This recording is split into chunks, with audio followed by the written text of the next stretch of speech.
নমস্কাৰ বন্ধু বান্ধৱসকল পুনৰবাৰ স্বাগতম জনাইছোঁ আমাৰ এই ইউটিউব চেনেলটোলৈ। আজিৰ এই ভিডিঅ'ত আমি আলোচনা কৰিম যি ৰাতিপুৱাৰ পৰা দুষ্ট চক্ৰই কিবা নিউজ পেপাৰত পেপাৰ লিক কৰাৰ সন্দৰ্ভত এটা নিউজ সাৰ্কুলেট হৈছে চাৰিওপিনে আৰু আসাম পুলিচে কিবা যে ইনফৰমেশ্যন লাভ কৰিছে সেই ইনফৰমেশ্যননো কি আৰু এই সন্দৰ্ভত আলোচনা যে পেপাৰ লিক হৈছে নে হোৱা নাই প্লাছ আপোনালোকৰ নিউজ পেপাৰত কি আহিছে আপোনালোকৰ এক্সাম কেনচেল হ'বনে নহয় সেই সকলো বিষয়ে আজিৰ এই ভিডিঅ'ত আমি আলোচনা কৰিম। আমি যিটো বিষয়ক লৈ ভয় কৰি আছিলোঁ যে আপোনালোকৰ পেপাৰ লিক হোৱাৰ আৰু বহুত অলৰেডি আমি বিসংগতি দেখিয়ে আছোঁ যে আপোনালোকৰ গ্ৰেড 4ৰ এক্সাম নোহোৱাৰ আগতে গ্ৰেড 3ৰ অলৰেডি এডমিট কাৰ্ড ৰিলিজ কৰি দিলে আৰু টাইম দিয়াৰ আগতে এডমিট কাৰ্ডখন ৰাতিতেই মুকলি কৰি দিছে। বহুত বিসংগতি দেখা গৈছে আৰু এতিয়া পেপাৰ লিকৰ নিউজ এক্সামটো হ'বনে নহয় এতিয়া সেইটো সন্দেহ হৈ যাবলৈ ধৰিছে। বৰ্তমান আলোচনা কৰোঁ যে নিউজখনতনো কি আহিছিল, নিউজটো কি আহিছিল। নিউজটোত আহিছিল যে আপোনালোকৰ 21 আৰু 28 আগষ্টত ৰাজ্যৰ অন্যতম বৃহৎ নিযুক্তি পৰীক্ষা আৰু এইটোত আপোনালোকৰ হেডলাইনত আছে যে দুষ্ট চক্ৰই পৰীক্ষাৰ প্ৰশ্নকাকত ভাইৰেল কৰাৰ তথ্য লাভ আৰক্ষীৰ। আৰু আপোনালোকে গমেই পাই যে 21 আগষ্টত আপোনালোকৰ গ্ৰেড 4ৰ এক্সাম হ'বলৈ গৈ আছিল যি আপোনালোকৰ গ্ৰেড 4ৰ দুটা লেভেলৰ এক্সাম হ'বলৈ গৈ আছিল যি ক্লাছ 8 লেভেলৰ এটা আছিল আৰু ক্লাছ 10 লেভেলৰ আৰু যি আপোনালোকৰ 28 আগষ্ট তাৰিখে হ'বলৈ গৈছিল। 28 আগষ্টত আপোনালোকৰ গ্ৰেড 3ৰ এক্সাম হ'বলৈ গৈছিল। গ্ৰেড 3ৰ এক্সাম আছিল গ্ৰেড 3ৰো ঠিক তেনেদৰে গ্ৰেড 4ৰ যি দুটা এক্সাম হ'ব দুটা লেভেলত এক্সাম হ'ব গ্ৰেড 3ৰো এনেকুৱা দুটা লেভেলৰ এক্সাম হ'ব আৰু 28 তাৰিখে এক্সামটো হ'ব গ্ৰেড 3ৰো গ্ৰেজুৱেশ্যন লেভেলৰ এটা হ'ব আৰু আপোনালোকৰ এইচএছ লেভেলৰ দুটা এক্সাম হ'ব। অলৰেডি দুইখনৰে এডমিট কাৰ্ড ৰিলিজ হৈ গ'ল। তাৰপিছত এনেকুৱা এটা নিউজ দিলে সকলোৱে ডিমটিভেট হৈ যায়। ইয়াৰ পিছত কিনো লিখিছে আমি সেইটো বিষয়ে আলোচনা কৰিম। এইটো অলৰেডি গম পাইছে যে ৰাজ্যৰ এইটো আটাইতকৈ বিগেষ্ট ৰিক্ৰুইটমেণ্ট প্ৰচেছ হ'ব বা বিগেষ্ট ৰিক্ৰুইটমেণ্ট আপোনালোকৰ এতিয়ালৈকে হোৱা নাই অসম চৰকাৰত বা যিকোনো ৰাজ্যৰ ক্ষেত্ৰতে এতিয়ালৈকে হোৱা দেখা নাই ইমান একেলগে ৰিক্ৰুইটমেণ্ট।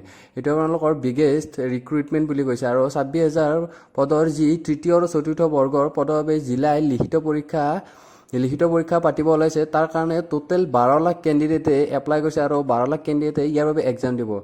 তাৰপিছত লিখিছে যে হেডলাইনটোত দুষ্ট চক্ৰই পৰীক্ষাৰ প্ৰশ্নকাকত ভাইৰেল কৰাৰ তথ্য লাভ বৰ্তমান আৰক্ষীৰ।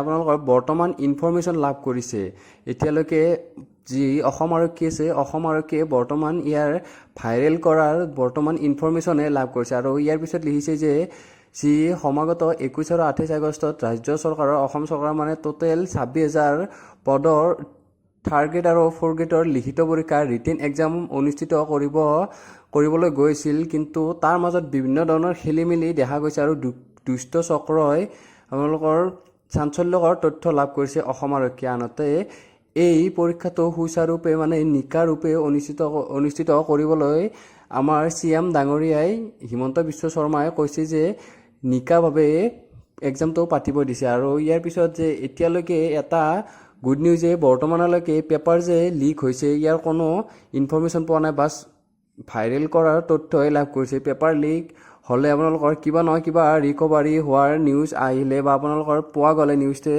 পেপাৰ ইয়াৰ পৰা ৰিকভাৰী হৈছে এইখন পেপাৰ লিক কৰিবলৈ চেষ্টা কৰিছিল বা এইখন পেপাৰ লিক হৈছিল এনেকুৱা ধৰণৰ কোনো বৰ্তমানলৈকে নিউজ পোৱা যোৱা নাই। আৰু যেতিয়ালৈকে এনেকুৱা ধৰণৰ পেপাৰ ৰিকভাৰী নহয় তেতিয়ালৈকে এক্সাম কেনচেল নহয় আৰু যদি কেনচেল হোৱাৰো সম্ভাৱনা থাকে এতিয়ালৈকে আপোনালোকৰ নিউজ বা আপোনালোকৰ বেলেগ অফিচিয়েল আপডেট আহি গ'ল হয়।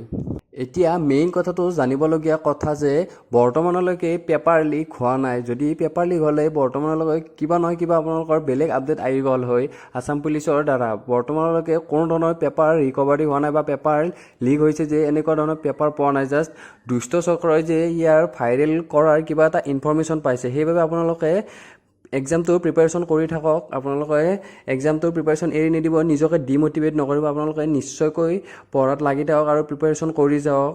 সেইবাবে আপোনালোকৰ এক্সামৰ বহুত বেছি চান্স আছে। আপোনালোকে ভাবি নল'ব যে এক্সাম কেনচেল হ'ব আৰু আপোনালোকে প্ৰিপাৰেশ্যন এৰি নিদিব।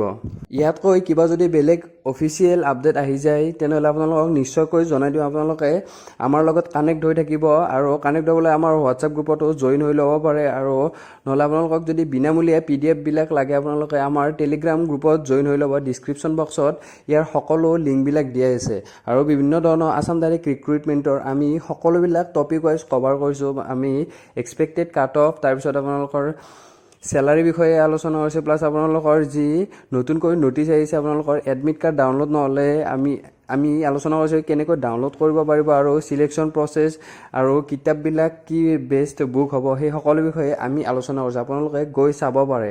তেনেহ'লে বন্ধুসকল আজিলৈ ইমানেই, পুনৰ আপোনালোকক নতুন ভিডিঅ' এটাৰ সৈতে লগ পাম। ধন্যবাদ। জয় অসম।